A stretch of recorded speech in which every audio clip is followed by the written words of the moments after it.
సహజ పద్ధతిలో నల్లగా మార్చుకోవచ్చు.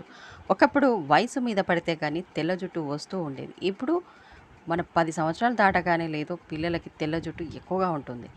ఈ రెమెడీ కనుక మీరు ఇంట్లో యూజ్ చేసుకుంటే చిన్న వయసు వాళ్ళ నుంచి మీరు పెద్ద వయసు వాళ్ళ వరకు కూడా ఈజీగా మీరు వేసుకోవచ్చనమాట. దీనివల్ల కెమికల్ ఎఫెక్ట్ ఏముండదు. తర్వాత మీకు సైడ్ ఎఫెక్ట్స్ ఏమి రావు. చాలా న్యాచురల్ పద్ధతిలో మీకు హెయిర్ డై అనేది ఇంట్లోనే చేసుకునే విధంగా నేనైతే చూపిస్తాను. ఈ వీడియోని మిస్ అవ్వకుండా చివరి వరకు చూడండి. ఇలా మీరేం చేస్తారంటే ముందుగా మెహందీ ఆకుల్ని తీసుకోండి. అదే గోరింట ఆకుల్ని తీసుకొని మీరు బాగా ఎండకైతే పెట్టాలండి. దీన్ని ఎండకు పెట్టేయడం వల్ల మీరు పౌడర్ చేసుకోవాల్సొస్తుందనమాట. ఇలా బాగా ఎండిన మెహందీ ఆకుల్ని అంటే గోరింట ఆకుల్ని మీరు మిక్సీ జార్‌లో వేసి మెత్తగా పేస్ట్ చేసుకోవాలి.